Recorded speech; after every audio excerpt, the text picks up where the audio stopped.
मैं डॉक्टर पुष्पा बुटोलिया, सह आचार्य राजनीति विज्ञान, राजकीय महाविद्यालय दौसा। मैं बीए पार्ट थर्ड के सभी विद्यार्थियों का क्लास में स्वागत करती हूँ। बीए पार्ट थर्ड में आपके यहाँ 2 प्रश्न पत्र चलते हैं। प्रथम प्रश्न पत्र जो है वो है पाश्चात्य प्रतिनिधि राजनीतिक विचारक, जिनमें आप विभिन्न राजनीतिक विचार को जैसे प्लेटो, अरस्तु, saint Augustine, Machiavelli, Hobbes, Locke, Rousseau, Bentham आदि का अध्ययन करेंगे। इसके अलावा दूसरा प्रश्न पत्र है वो है अंतर्राष्ट्रीय संबंध। उसमें आप विभिन्न अंतर्राष्ट्रीय संबंधों के बारे में अध्ययन करेंगे। तो आज हम प्रथम प्रश्न पत्र के बारे में चर्चा करेंगे। आपका जो प्रथम प्रश्न पत्र है वो है पाश्चात्य प्रतिनिधि राजनीतिक विचारक। इनमें सर्वप्रथम अपन अध्ययन करेंगे प्लेटो का, क्योंकि प्लेटो जो थे वो प्रथम राजनीतिक चिंतक माने जाते हैं, प्रथम राजनीतिक दार्शनिक माने जाते हैं। उनको दर्शनशास्त्र और राजनीति शास्त्र के चिंतकों का प्रथम प्रवर्तक कहा जाता है। क्योंकि उन्हें प्रथम प्रवर्तक इसलिए कहा जाता है क्योंकि अब से पहले राजनीति विज्ञान का क्रमबद्ध ज्ञान किसी ने भी प्रस्तुत नहीं किया था। प्लेटो ही वो व्यक्ति थे, प्लेटो ही वो दार्शनिक थे जिन्होंने राजनीति विज्ञान का क्रमबद्ध ज्ञान प्रस्तुत किया और लोगों के सामने राजनीति शास्त्र से की जैसी चीज़ प्रस्तुत की। तो इस प्रकार उनको राजनीति विज्ञान के प्रथम प्रवर्तक माने जाते हैं, क्योंकि उन्होंने राजनीति विज्ञान का क्रमबद्ध ज्ञान प्रस्तुत किया था। उनके जो संदेश थे वो भी मानवता के लिए बहुत उपयोगी सिद्ध हुए। उनके जो सिद्धांत थे वो भी राजनीतिज्ञों के लिए भी उपयोगी सिद्ध हुए। इसी प्रकार उन्होंने जो है ये बात कही कि जिस प्रकार से एक मनुष्य के जीवन में, एक मनुष्य में सत्व, रज, तम तीनों गुणों का समावेश होना चाहिए, उसी प्रकार एक आदर्श राज्य में भी इन तीनों गुणों का सामंजस्य होने के साथ साथ सतोगुणों की प्रधानता होनी चाहिए। प्लेटो ने अपने जीवन में यूनान में के इतिहास में अत्यंत नाजुक दौर भी देखा था। उन्होंने एथेंस को स्पार्टा के सामने घुटने देखते हुए देखा था और अपने प्रिय गुरु जो थे उनके और उनकी नज़रों में श्रेष्ठतम मानव उनको जो थे सुकरात, उनको घुटने टेकते हुए, उनको विष का प्याला पीते हुए उन्होंने देखा था।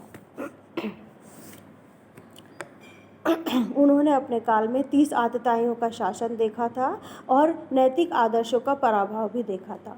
इन सारी सार्वजनिक बुराइयों का जब उन्होंने समाधान खोजा तो उन्होंने 2 चीज़ों में इनका समाधान पाया। पहला जो था वो था दार्शनिक राजा की धारणा। उन्होंने कहा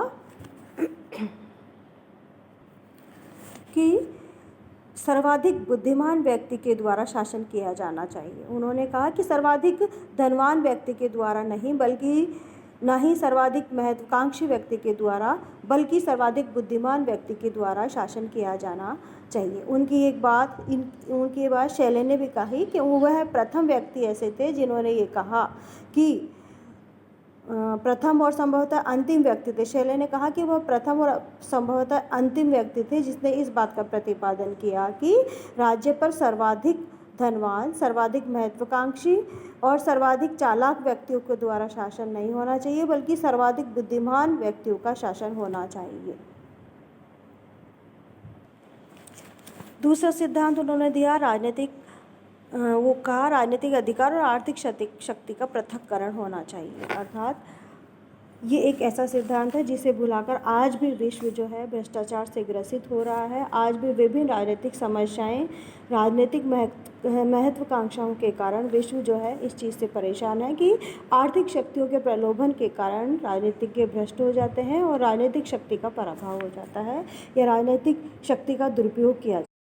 अब हम उनके जीवन परिचय के बारे में जानेंगे। उनका जन्म एथेंस के एक कुलीन परिवार में 428 ईसा पूर्व में हुआ था। उनका वास्तविक नाम अरिस्तोक्लिस था, परंतु उनके खूब चौड़े कंधे थे, उनका पुष्ट शरीर था, भरा हुआ शरीर था, इसलिए उनके व्यायाम शिक्षक ने उनका नाम प्लेटो रखा और कालांतर में इसी नाम से वो प्रसिद्ध हुए। प्लेटो की प्रारंभिक शिक्षा के पश्चात 20 वर्ष की अवस्था में उनको सुकरात के विद्यालय में भेजा गया और 8 वर्ष तक उन्होंने सुकरात के निर्देशन में ज्ञानार्जन किया। 399 में सुकरात को मृत्युदंड होने के पश्चात वो वहाँ नहीं रहे और वे 12 वर्षों तक मिस्र, इटली और यूनान के विभिन्न नगर राज्यों में भ्रमण करते रहे।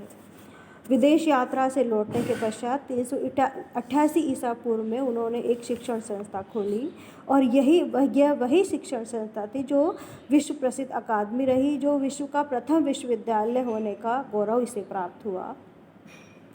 और प्लेटो ने इस शिक्षण संस्था की स्थापना के पश्चात अपने जीवन के 49 वर्ष इसी शिक्षण संस्था में एक दार्शनिक और अध्यापक के रूप में बिताए। इनकी अकादमी में विभिन्न विषयों का अध्ययन कराया जाता था, जैसे राजनीति, कानून, दर्शन, सभी विषयों का अध्ययन की व्यवस्था थी, परंतु गणित और ज्योमेट्री का यहाँ पर विशेष प्रधानता प्राप्त थी। इनकी शिक्षण संस्था में बाहर लिखा हुआ था कि ज्योमेट्री से अपरिचित व्यक्ति यहाँ प्रवेश नहीं ले। तो इसका मतलब यह है कि इनकी अकादमी में गणित और ज्योमेट्री की मुख्य रूप से शिक्षा प्रदान की जाती थी।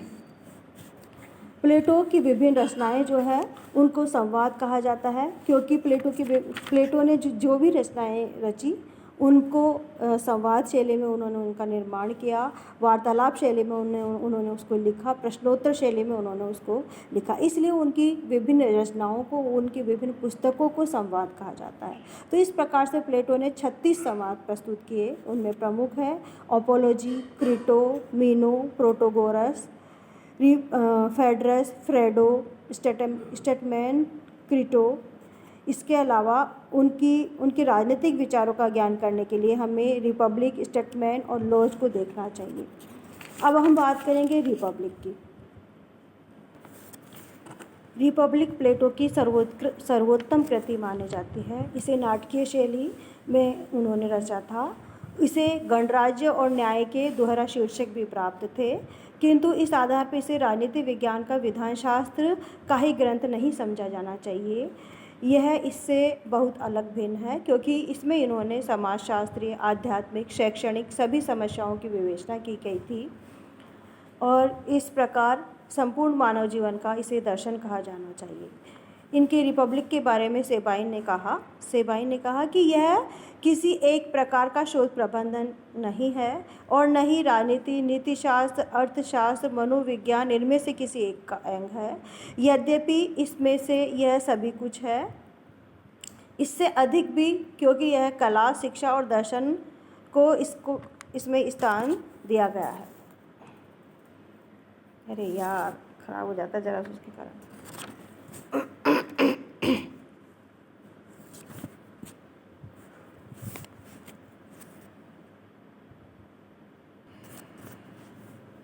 वास्तविकता यह है कि प्लेटो के काल में आधुनिक समय की तरह विभिन्न शास्त्र या विभिन्न विषयों का निर्माण नहीं हुआ था, विभिन्न विषयों का अस्तित्व नहीं था। इसलिए प्लेटो की रिपब्लिक में मानव दर्शन के विभिन्न अंगों की या विभिन्न पहलुओं की चर्चा की गई है। इसी प्रकार बार्कर ने कहा प्लेटो के बारे में कि यह मानव के संपूर्ण दर्शन की दिशा का एक प्रयास है, अर्थात मानव के जीवन के संपूर्ण दर्शन को दिशा इसमें प्रदान की गई है। मानव जीवन के संपूर्ण पहलुओं के बारे में चर्चा इसमें की गई है। अब अपन बात करेंगे रिपब्लिक की विषय वस्तु के बारे में। अर्नेस्ट बार्कर ने कहा कि रिपब्लिक को 5 भागों में बांटा जा सकता है, अर्थात रिपब्लिक जो उनका ग्रंथ है उसको अपन संपूर्ण परिप्रेक्ष्य में देखें तो उसमें 5 भागों में उसको विभक्त किया जा सकता है, जिसमें है आध्यात्मिक भाग, जिसमें अच्छा, भला या नेक क्या है, इन प्रश्नों पर विचार प्लेटो ने किया है, इनको परिभाषित किया है।